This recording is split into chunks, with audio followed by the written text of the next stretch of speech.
श्रीमान भूपेंद्र भाई पटेल, मंत्रिमंडल में मेरे सहयोगी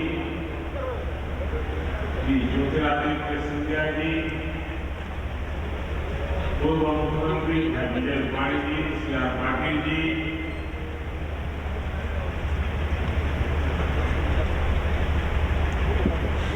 साथियों, अभी विजय जी मेरे कान में बता रहे थे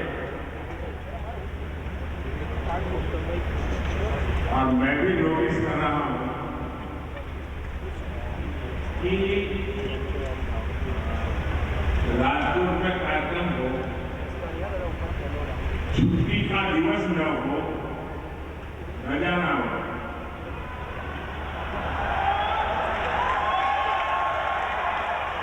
अन्य बपोरનો समय હોય,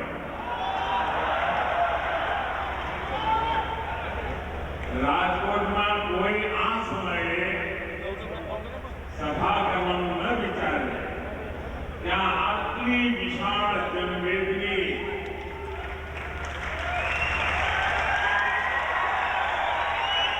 આજે રાજકોટના બધા મિત્રો તોડી નાખે. એ તો વર્ષો જમી કહીએ સાંજે 8 વાગ્યા પછી ઠીક રહેતું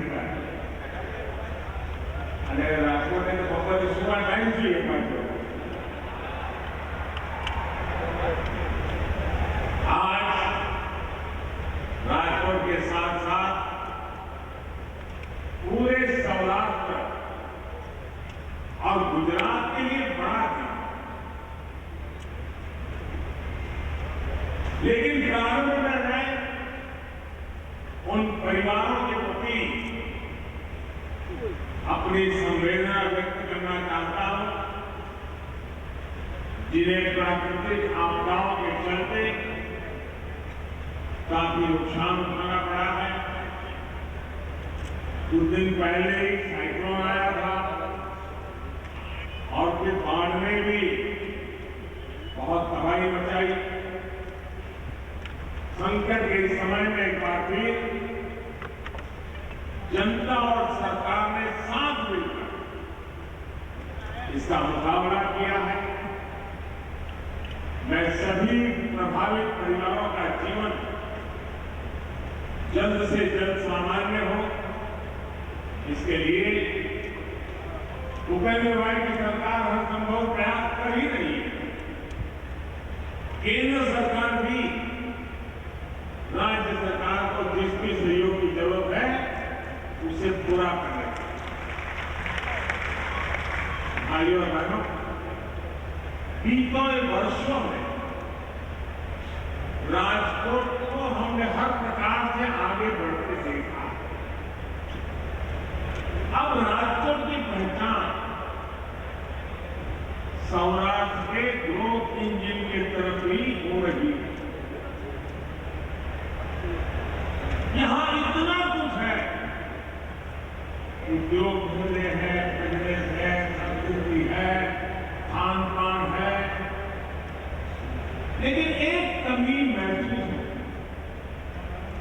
और आप सभी भी बार बार मुझे बताते रहते थे और वो कमी भी आज पूरी हो गई. अभी कुछ देर पहले जब मैं नए बने एयरपोर्ट पर था तो आपके इस सपने के पूरे होने की खुशी मैंने भी महसूस की. और मैं हमेशा कहता हूं राजकोट है जिसने मुझे बहुत कुछ सिखाया. मुझे पहली बार विधायक बनाया. मेरी राजनीतिक यात्रा की शुरुआत उसको हरी झंडी दिखाने का काम राजकोट ने किया.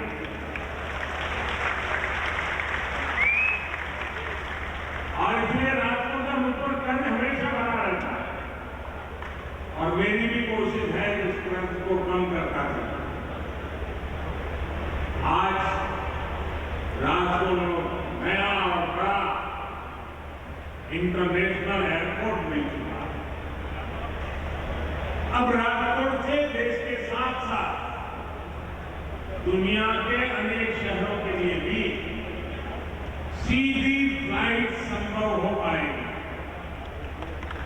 इस एयरपोर्ट से यात्रा में तो आसानी होगी ही, इस पूरे क्षेत्र के उद्योगों को भी बहुत लाभ होगा।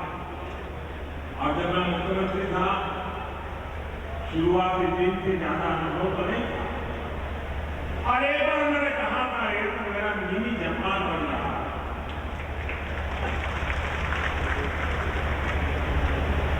तब बहुत लोगों ने मजाक उड़ाई थी, लेकिन आज वो शब्द आपने सच कर करके दिखा दिए। साथियों, यहां के किसानों के लिए भी अब फल सब्जियों को देश विदेश की मंडियों तक भेजना आसान हो गया। यानी राजकोट तो सिर्फ एक एयरपोर्ट नहीं, बल्कि पूरे क्षेत्र के विकास को नई ऊर्जा देने वाला, नई उड़ान देने वाला एक पावर हाउस मिला। साथियों, आज यहां सौनी योजना के तहत अनेक प्रोजेक्ट का लोकार्पण भी हुआ। इन प्रोजेक्ट से पूरा होने से सरकार के दर्जनों गांवों के किसानों को सिंचाई और पीने का पानी उपलब्ध हो पाएगा। इसके अलावा भी राजकोट के विकास से जुड़े अनेक प्रोजेक्ट का लोकार्पण आज यहां करने का अवसर मिला। मैं इन सभी परियोजनाओं को आप सभी को बहुत बहुत बधाई देता हूं।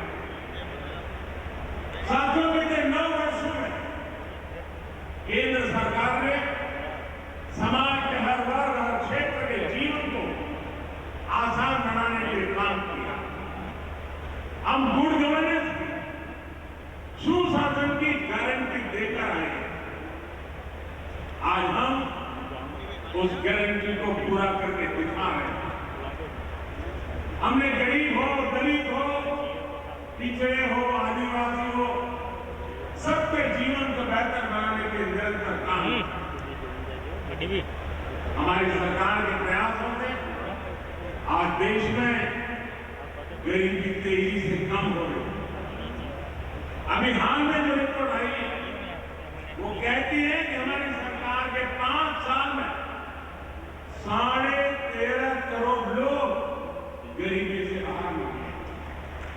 यानी आज भारत में गरीबी से बाहर निकलकर एक न्यू मिडिल क्लास, नए मध्यम वर्ग का सृजन हुआ।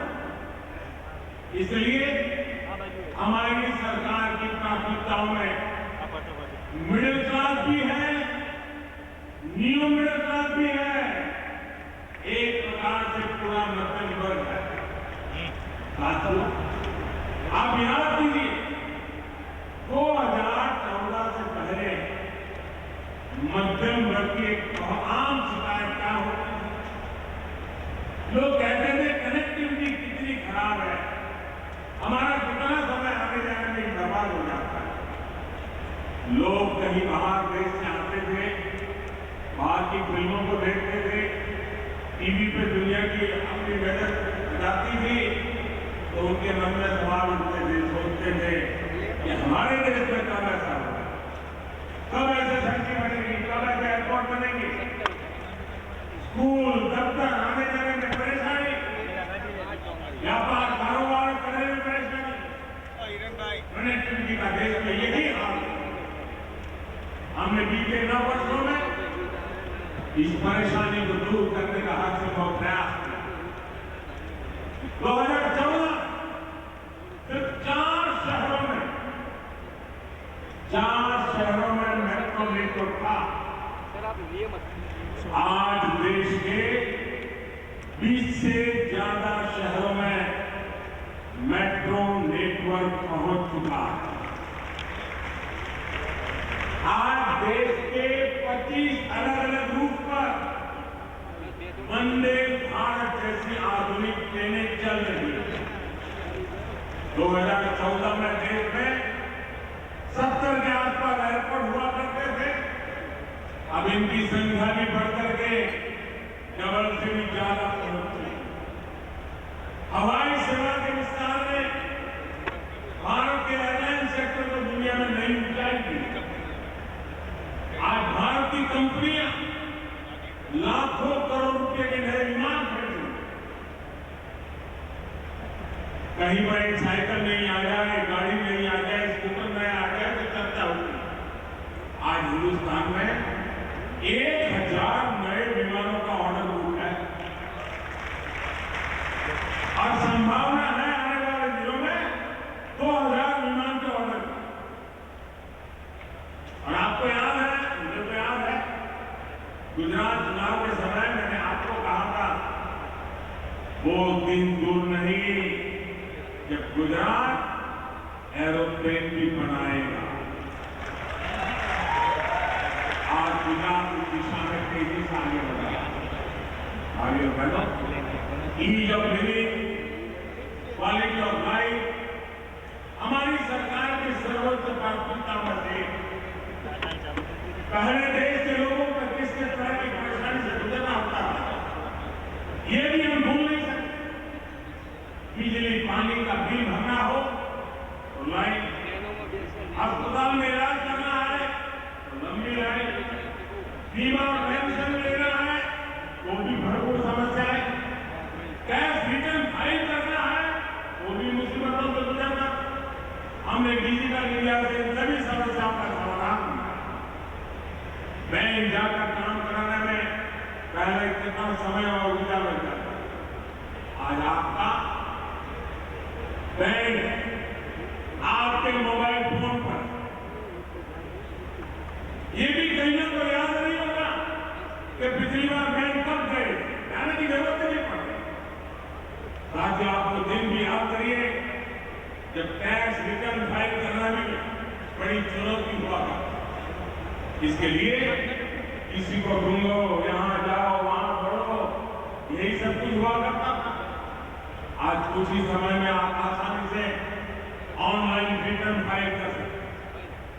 अगर रिफंड होता है तो उसका पैसा भी कुछ ही दिनों में आपके खाते में आ जाता है, वरना पहले कई कई महीने लग जाते।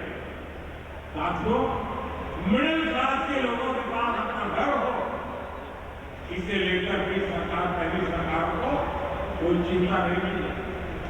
हमने गरीबों के घर की भी चिंता की और मिडिल क्लास के घर का सपना पूरा करने का भी इंतजाम किया। पीएम आवास योजना के तहत हमें मध्यम वर्ग के परिवारों को घर बनाने के लिए विशेष सब्सिडी दी। इसके तहत 18 लाख रुपये तक की सालाना आय वाले परिवारों को मदद दी। अभी तक देश के मध्यम वर्ग के 6 लाख से ज्यादा परिवार इसका लाभ उठा चुके हैं। यहां गुजरात में भी 60,000 से ज्यादा परिवारों ने केंद्र सरकार की इस योजना का लाभ उठाया।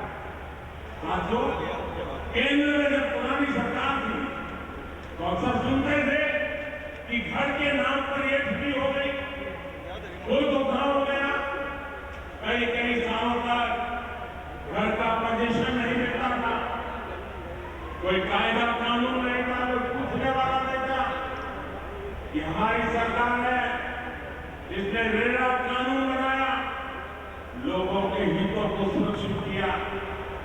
रेरा कानून की वजह से आज लाखों लोगों के पैसे लूटने से बच रहे हैं। भाइयों बहनों, आज जब देश में इतना काम हो रहा है, देश आगे बढ़ रहा है, तो कुछ लोगों को परेशानी होनी बड़ा स्वाभाविक है।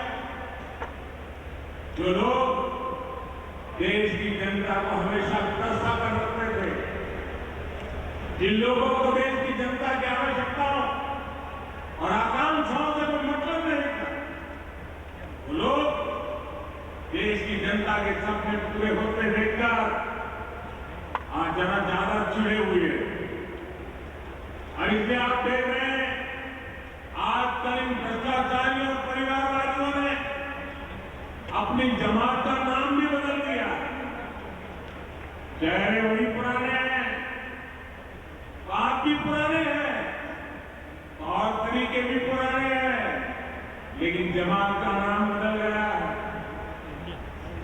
इनके तौर तरीके भी वही है, पुराने हैं, इनके इरादे भी वही है। जब मिडिल क्लास को कुछ सस्ता मिलता है, वे कहते हैं कि किसान को सही कीमत नहीं मिल रही। जब किसान को ज्यादा कीमत मिलती है, वे कहते हैं कि महंगाई बढ़ रही है। यही दोहरापन इनकी राजनीति है। और आप देखिए, महंगाई के मामले में इनका ट्रैक रिकॉर्ड क्या है। जब वो केंद्र में सत्ता में थे, जिन्होंने महंगाई दर को 10% तक पहुंचा दिया। अगर हमारी सरकार ने महंगाई काबू में नहीं की होती, तो आज भारत में कीमतें आसमान छू रही हैं। अगर देश में पहले वाली सरकार होती, तो आज दूध 300 रुपये लीटर, दाल 500 रुपये किलो बिक रही है।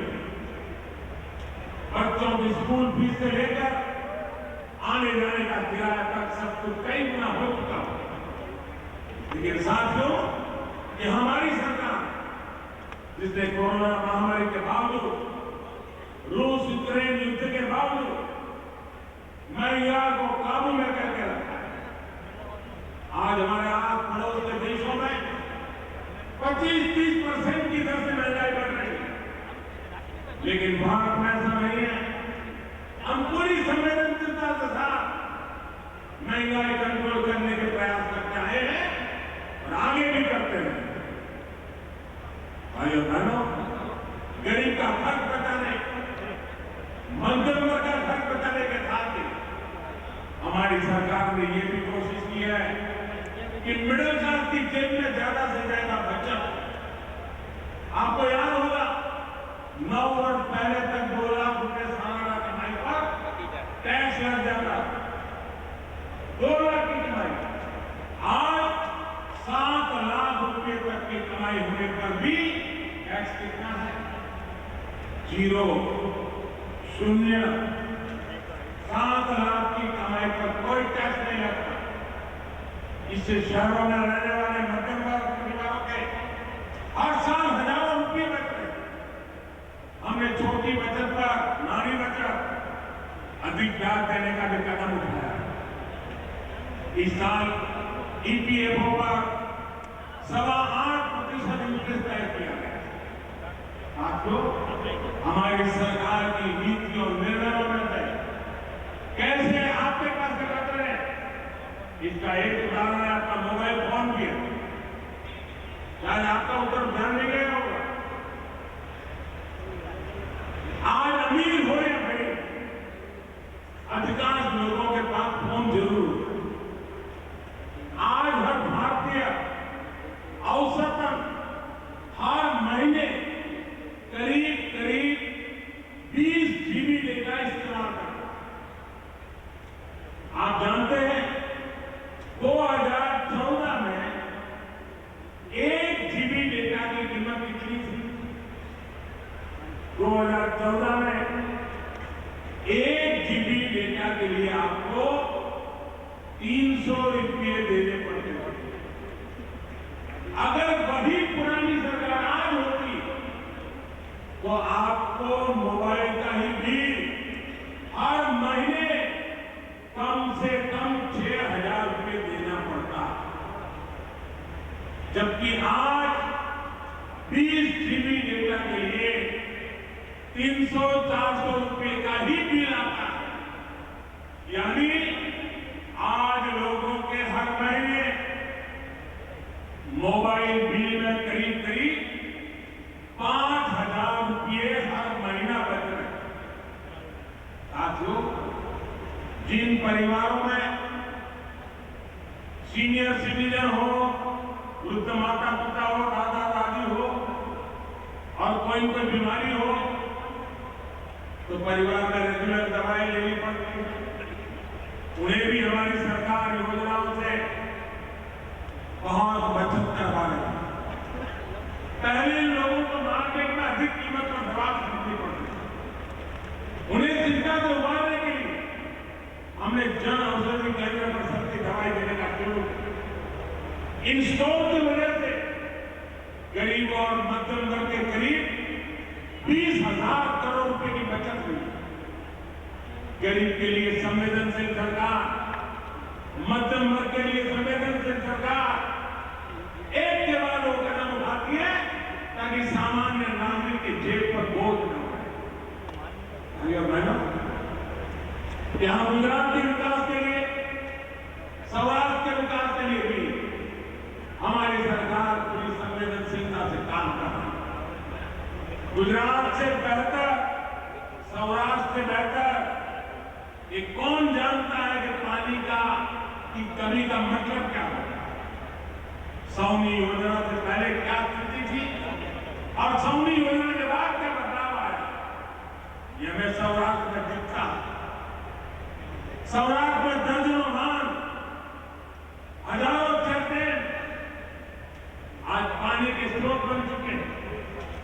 हर घर जल योजना के तहत गुजरात के करोड़ों परिवारों उनको आज नल से जल मिलने लगा है। साथियों, यही सुशासन का मॉडल जो देश में बीते 9 वर्षों में एक के बाद एक कदम उठा करके जन सामान्य की सेवा करके उसकी आवश्यकताओं को पूरी करके हमने इस मॉडल को सिद्ध किया। ऐसा सुशासन जिसमें समाज के हर वर्ग, हर परिवार की जरूरतों, उसकी आकांक्षाओं को ध्यान में रखा जाता है। यही विकसित भारत के निर्माण का हमारा रास्ता। इसी रास्ते पर चलते हुए हमें अमृत काल के संकल्पों को सिद्ध करना है। राजकोट से इतनी बड़ी संख्या में आपका आना, आप सभी को नया एयरपोर्ट मिलना, वो भी अंतर्राष्ट्रीय एयरपोर्ट मिलना और दूसरे भी अनेक पुरस्कार मिलना, मेरे सौराष्ट्र के लोगों को, मेरे गुजरात के राजकोट के लोगों को मिले। मैं इन सभी के लिए